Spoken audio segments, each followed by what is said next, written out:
Hello my dear students, welcome to our YouTube channel. और आप सभी लोगों को दो वीडियो इस सॉल्यूशन चैप्टर से मिल चुकी हैं, बट कई लोगों ने ये बताया मुझे कि टोटल इंग्लिश ना करके अगर हिंदी का यूज करके समझाया जाए तो ज़्यादा सुविधा होगी। कुछ लोगों को दिक्कत हो रही थी, तो आज से मैंने सोचा यही कि हम आप लोगों को हिंदी का यूज करके समझाएंगे ताकि उन लोगों को भी फ़ायदा हो सके। तो चलिए, हम लोगों ने सॉल्यूशन में टाइप्स ऑफ सॉल्यूशन कवर कर लिया था। अब हम लोग पहुंच गए थे एक्सप्रेसिंग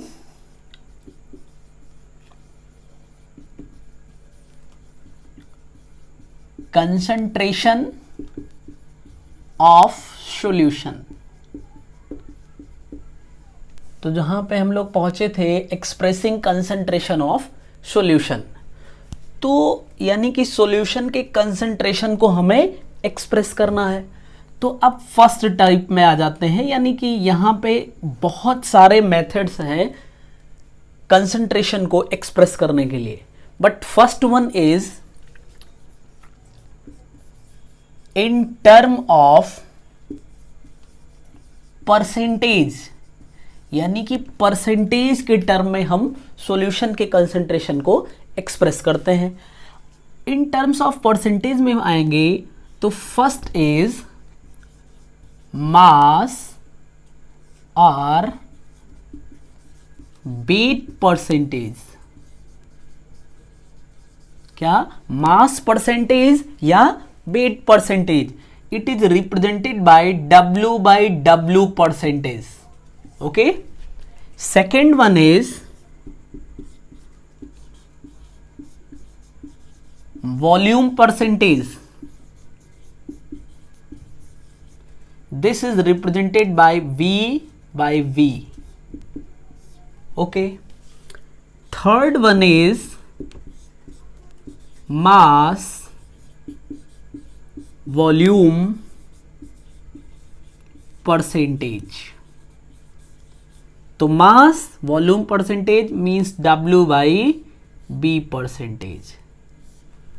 तो ये इन टर्म्स ऑफ परसेंटेज में थ्री टाइप से हम लोग रिप्रेजेंट कर सकते हैं, यानी मास और weight percentage, second one is volume percentage यानी V/V, and third one is mass volume percentage यानी W/B परसेंट। ठीक है, तो हम लोग फर्स्ट को स्टार्ट करते हैं, यानी मास और weight percentage. This is very simple definition, यानी कि the mass of solute, the mass of solute in gram dissolve in 100 gram of solution is called mass percentage या weight percentage. Means the mass of solute in gram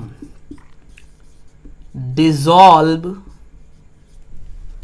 100 gram. देखिए यहां पे W/W है, means solute और solvent दोनों ही ग्राम में होंगे, यानी 100 gram of solution means the mass of solute dissolve in 100 gram of solution. So what we can write?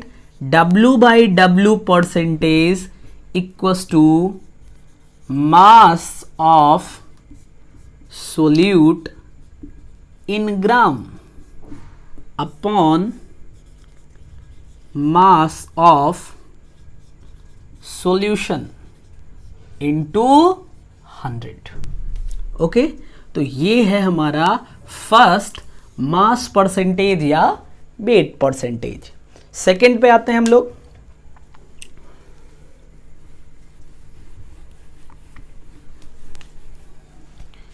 Second है volume percentage. Volume percentage means V/V percentage. So what we can say, क्या कह सकते हैं हम लोग? Volume percentage में हम लोग कह सकते हैं the volume of solute the volume of solute dissolve in 100 ml of solution. Okay, 100 ml of solution. So the volume of solute dissolve in, यहाँ पे जो सोल्यूट है ये ml में होगा, dissolve in 100 ml of solution. Okay, so what we can write? V by V percentage equals to volume of solute, means V solute upon V solution into 100. Okay, any problem? कोई problem नहीं होगी आप लोगों को। Third पे चलते हैं। जो थर्ड है हम लोगों का वो है mass volume percentage. Mass volume percentage means यहां पे सोल्यूट जो है वो उसका वेट होगा और सॉल्यूशन का वॉल्यूम होगा। तो हम लोग क्या कह सकते हैं? The mass of solute in gram dissolve in 100 ml of solution. Dissolve in 100 ml of solution क्या कह सकते हैं हम लोग? The mass of solute in gram dissolve in 100 ml of solution means, यहाँ पे मैंने लिखा नहीं, ये W by B परसेंटेज होगा। Means W by B percentage जो होगा this is equal to mass या फिर weight of solute upon volume of solution into 100। बताइए, कोई दिक्कत नहीं? तो चलते हैं। ये रहा हमारा 3 method in terms of percentage. अब हम चलते हैं नेक्स्ट पे।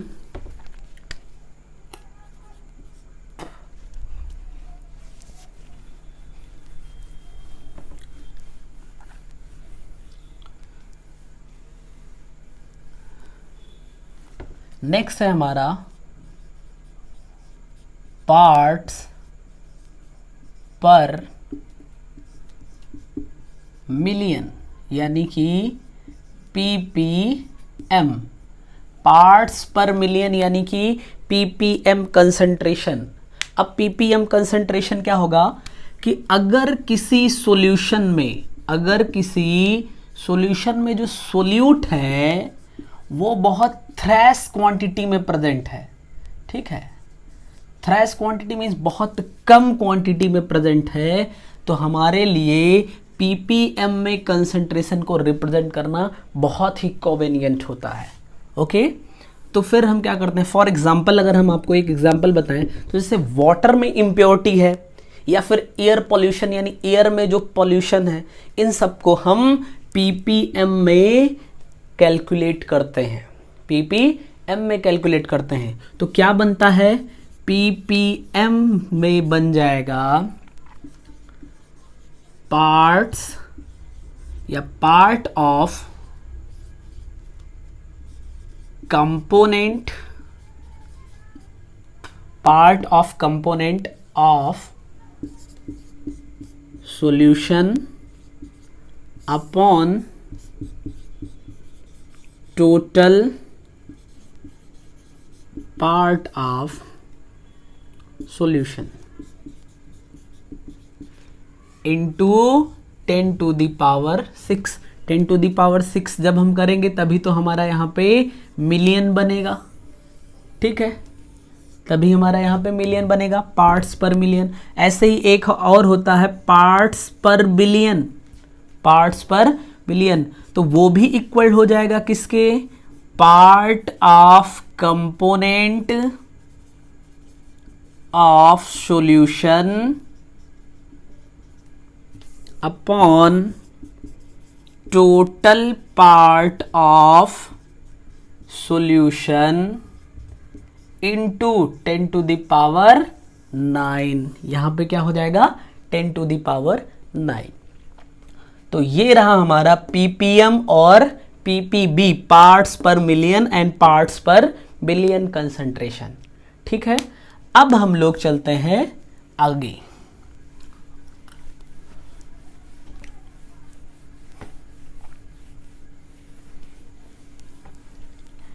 तो नेक्स्ट जो होगा वो क्या बनेगा, ग्राम पर litre strength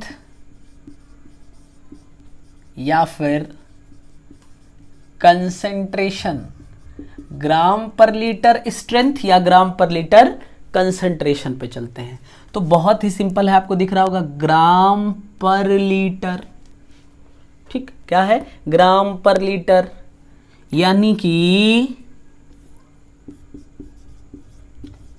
the mass of solute dissolve in 1 litre of solution, यानी 1 लीटर सॉल्यूशन में सोल्यूट की जितनी क्वांटिटी डिसॉल्व होगी उसी को कहते हैं ग्राम पर लीटर स्ट्रेंथ। उसी को क्या बोलते हैं, ग्राम पर लीटर स्ट्रेंथ बोलते हैं, यानी W/V, और जहां पे B क्या होगा, लीटर में होगा। इसी को हम लोग बोलते हैं strength of solution, strength of solution बोलेंगे भैया।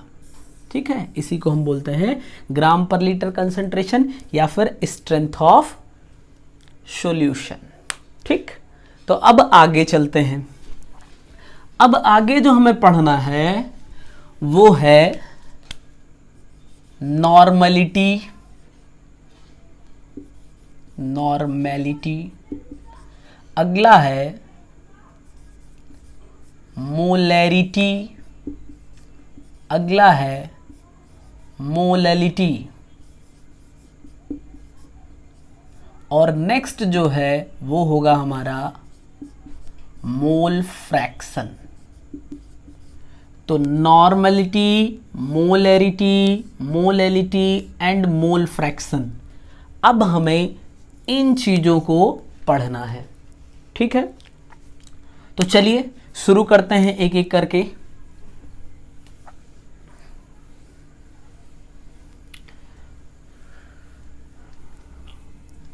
तो सबसे पहले हम आ जाते हैं मोलैरिटी पे। मोलैरिटी, मोलैरिटी को हम लोग कैपिटल M से रिप्रेजेंट करते हैं। मोलैरिटी को किससे रिप्रेजेंट करेंगे, मोलैरिटी को हम लोग कैपिटल M से रिप्रेजेंट करते हैं।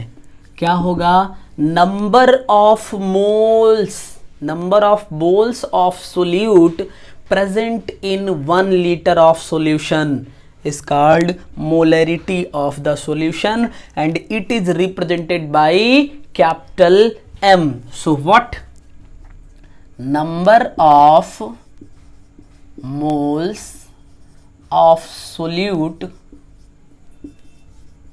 present in 1 liter of solution, number of moles of solute present in 1 liter of solution, okay, is called molarity of solution and it is represented by capital M. So capital M is equal to number of mole को हम लोग small n से represent करते हैं, यानी small n mole of solute upon in 1 litre of solution, यानी V लिख लें हम किसमें, लीटर में। तो M is equal to N/V हो जाएगा। अगर हम लोग देखें N को, so in place of N what we can write, mass या weight of solute upon molar mass of solute into V in litre. अगर B ml में गिवन हो तो हम यहाँ पे क्या करेंगे, 1000 से मल्टीप्लाई कर लेंगे, 1000 से क्या कर लेंगे, मल्टीप्लाई कर लेंगे, तो मीन्स ये हो जाएगी हमारी मोलरिटी। अच्छा, एक बात यहाँ पे हम लोग और देख लेते हैं कि मोलरिटी जो होती है वो टेम्परेचर पे डिपेंड करती है या नहीं करती है। टेम्परेचर पे डिपेंड करती है कि नहीं करती है, बताइए। ठीक है, इसको आप लोग सर्च करिएगा और ध्यान में रखिएगा। ठीक है, टेम्परेचर, जब हम लोग प्रॉपर्टीज पढ़ना शुरू करेंगे, सॉल्यूशन में और आगे चलेंगे, कोलिगेटिव प्रॉपर्टीज, तब मैं वहाँ पे आपको इसको बताऊंगा। तब तक अगर आप लोग कहीं से सर्च करते हैं तो बहुत अच्छी बात है। ठीक है, चलिए, तो यहाँ पे एक बात, जैसे मान लीजिए ये एक सॉल्यूशन है, ठीक है, इसकी मोलरिटी M1 है, इसकी मोलरिटी कितनी है, M1 है, और इसका वॉल्यूम जो है वो B1 है, और दूसरा है सॉल्यूशन हमारे पास, मोलरिटी M2 और सॉल्यूशन B2 है। अगर इन दोनों को हम एक थर्ड कंटेनर में मिक्स कर दें तो अब इसकी मोलरिटी तो चेंज हो जाएगी, 3 हो जाएगी, बट इसका वॉल्यूम जो होगा इन दोनों के वॉल्यूम के सम के इक्वल हो जाएगा। बोलिए, अरे बोलिए। ठीक है, तो यानी हम लोग क्या लिख सकते हैं, when two solutions are mixed with each other, जब दो सॉल्यूशन को मिलाया जाए तो फिर क्या होगा, जो उनका मिक्सचर होगा उसकी मोलरिटी हम लोग कैसे कैलकुलेट करेंगे, तो M3V1 प्लस B2 जो होगा ये इक्वल होता है M1B1 प्लस M2B2 के इक्वल होता है। इतने में कोई दिक्कत भैया, किसी को कोई समस्या नहीं होनी चाहिए। चलिए फिर आगे हम लोग चलते हैं।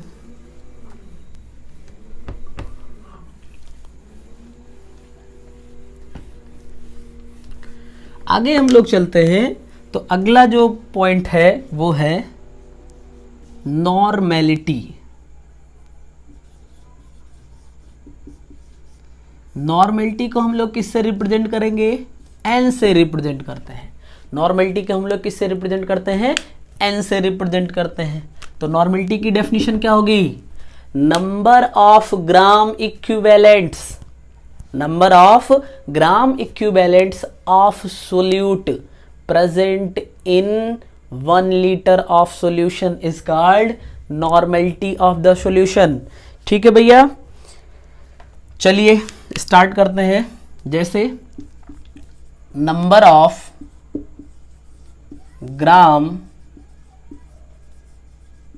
Equivalent of solute present in 1 liter of solution. Okay, number of gram equivalent of solute present in 1 liter of solution is called normality of the solution and it is represented by capital N. So what we can write, capital N is equal to gram यानी number of gram equivalent of solute upon volume of solution in litre. ठीक भैया, आगे हम इसको लिखना चाहें तो gram, number of gram equivalent weight कैसे हम लोग, नंबर ऑफ ग्राम इक्विवेलेंट कैसे पता करेंगे, तो नंबर ऑफ ग्राम इक्विवेलेंट पता करने के लिए हमें क्या करना पड़ेगा, वेट या mass of solute upon equivalent weight, इसको हम कैपिटल ई से रिप्रेजेंट करते हैं, equivalent weight into V in litre. ठीक है, ये हो जाएगी हमारी नॉर्मेलिटी। सेम केस अगर हम एक सॉल्यूशन ले लेते हैं जिसकी नॉर्मेलिटी N1 और वॉल्यूम V1 है, और सेकेंड सॉल्यूशन ले लें नॉर्मेलिटी V2 और नॉर्मेलिटी N2 और वॉल्यूम V2 है, और इन दोनों को हम मिक्स कर दें तो फिर देखिए ध्यान से, इसकी नॉर्मेलिटी तो चेंज हो जाएगी बट वॉल्यूम जो होगा V1 प्लस V2 के इक्वल होगा। Means N1 V1 plus V2 equal to N1 V1 plus N2 V2 के इक्वल हो जाएगा। तो अगर हमें दो सॉल्यूशन गिवन हैं, उनकी नॉर्मेलिटी और वॉल्यूम मालूम है हमें, और उनसे उन्हें मिक्स करके एक थर्ड सॉल्यूशन फॉर्म किया जाए तो थर्ड सॉल्यूशन की नॉर्मेलिटी को हम यहाँ से कैलकुलेट कर पाएंगे। ठीक है, तो अब जो हमारा नेक्स्ट टॉपिक है वो है मोलैलिटी। क्या है भैया? मोलैलिटी। तो मोलैलिटी पे हम लोग नेक्स्ट वीडियो में, मोलैलिटी और मोल फ्रैक्शन, इन सब पे हम लोग नेक्स्ट वीडियो में डिस्कशन करेंगे, नहीं तो वीडियो बहुत लेंथी हो जाएगा। तो आज के लिए इतना ही, तब तक आप हमारे साथ बने रहिए। चैनल को अगर आपने अभी तक सब्सक्राइब नहीं किया है तो प्लीज़ सब्सक्राइब कर लीजिए। Thank you very much.